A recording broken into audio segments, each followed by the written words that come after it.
Let's now look for Nigeria's quest for a revamped industrial manufacturing and agro-industrialization and exports. That seem to be getting quite support from the outside. In the last 2 months, the two leading Pan-African development finance institutions, the AfDB and Afreximbank, have touched down in Nigeria to set up two facilities that were aimed at supporting the country's economic revival. Discussing these two developments with me now from our Abuja studios is Ugboajah. He is the Executive Director at the Center for Trade, Business and Business Environment Advocacy. Great having you on the show tonight. It's good to have you. We appreciate your coming through on the program. Let's get started, sir. What are the upsides for Nigeria for the new Africa Quality Assurance Facility that was unveiled yesterday by Afreximbank in Ogun State? What do you think? Well, thank you, Bosun, for having me. Indeed, it's a huge thing for Nigeria. There are a lot of upsides to it. If you follow the trend of rejection of Nigerian exports, especially agro exports, you realize that the problem has been the lack of the proper infrastructure for quality control, and the infrastructure cuts across testing, inspection, certification, so that products that depart the shores of Nigeria are accepted in the international community. In the export trade market, the buyer mostly determines what quality they want, whether it is in agro produce. You have things like chemical residue, you have things like good agricultural practice, whether it is the moisture level in your produce and all that. They need specialized equipment and skills to be tested and certified as meeting the standard set in the importing market. And this is one area where Nigeria has been variously challenged over the years. So you have either Nigerian beans being rejected, Nigerian rice, Nigerian beans, hibiscus, that's what we call zobo, yam, recently, and all that. So this is huge. Having the proper infrastructure to do the quality assurance before export is something huge. Yeah, very, very huge. I listened to some of the sound bites yesterday from Afreximbank and the Ogun State Governor, Ugboajah, talking about Nigerian yam to be exported, being taken through Ghana before it's exported. That's quite touching for me. Yes, correctly. Not even just yam to Ghana.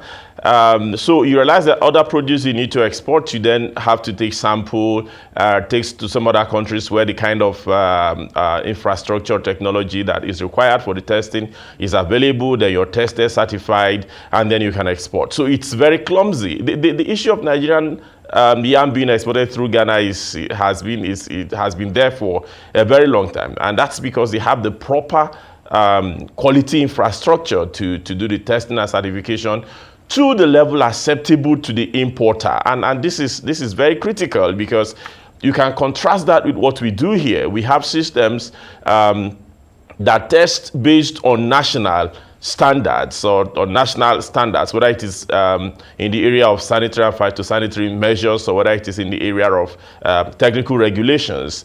But that's not, that doesn't guarantee you that your product will be accepted in the international market.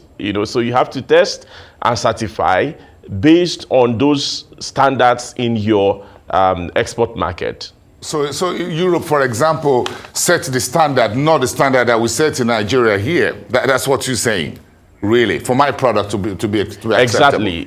So for example, if you're talking about the minimum chemical residue for the preservation of beans, for example, which has been a case for Nigeria, yes. It is not what we set here locally. It is the standard in the importing market that matters. I usually crack this joke that if your food produce is rejected in certain export markets, and the same produce is what you consume locally, so that just tells you you're consuming poison.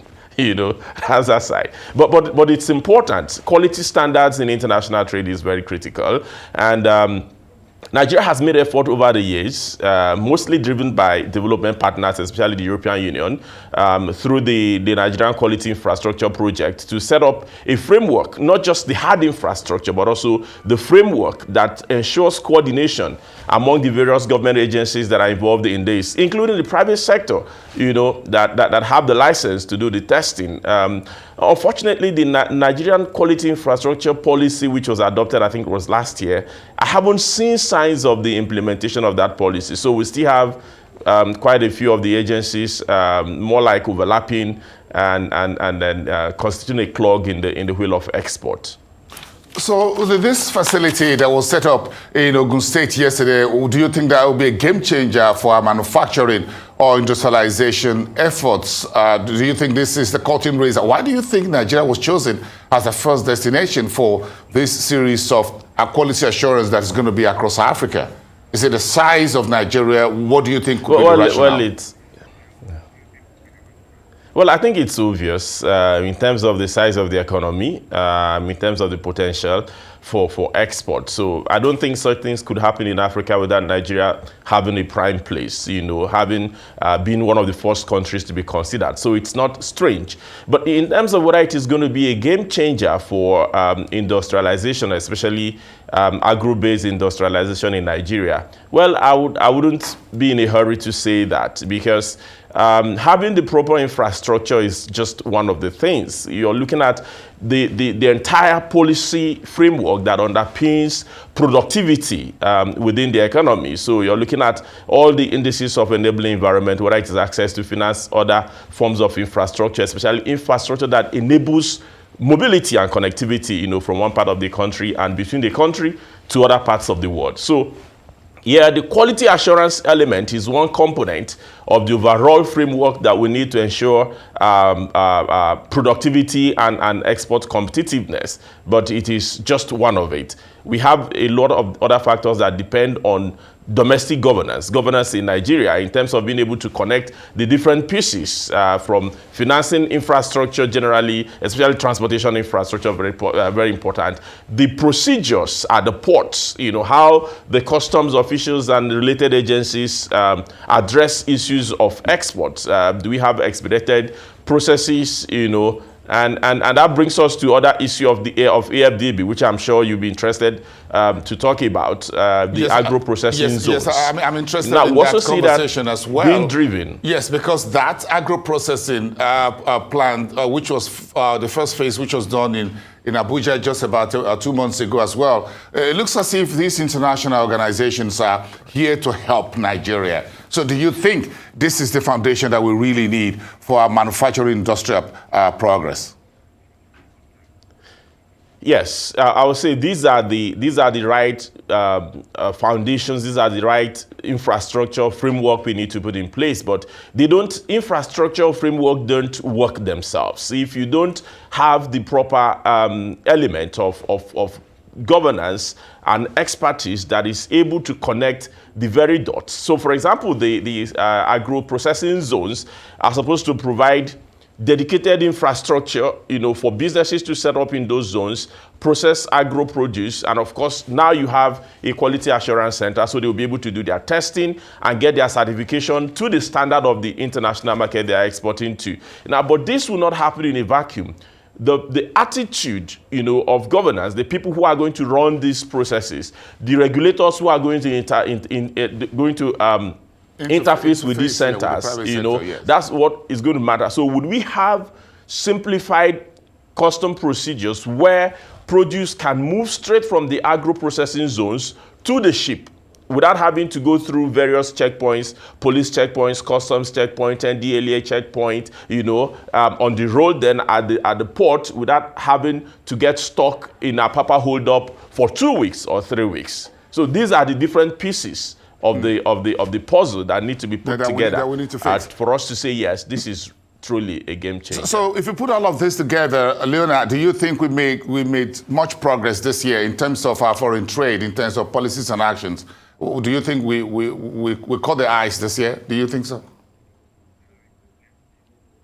Yeah, definitely. Definitely, if we're able to put this together, then I'm sure we are set on a good footing to participate meaningfully in international trade, especially within the context of the AfCFTA. But like I keep pointing out, I think the missing link is usually from the part of domestic governance. You have Afreximbank doing great things for Nigeria. You have AfDB doing great things for Nigeria. But what is the political will and commitment and capacity to drive these initiatives from the domestic level by putting the different puzzles together, like I've said earlier? Very valid point you raised there. We've got to do our own homework. That's what you're saying. Let's do our homework. We've got help from outside, but we've got to clean up our own acts at home. Exactly. Charity begins at home. We've got to help ourselves. Exactly, Bosun. Yeah, the AfDB, Afreximbank are helping us. We've got to help ourselves. Thank you so much. Very valid points you raised. Ugboajah, the Executive Director at the Center for Trade and Business Environment Advocacy in Abuja. Thank you so much for your time, and we'll see you again on our Rise Exchange. Have a great holiday ahead of you.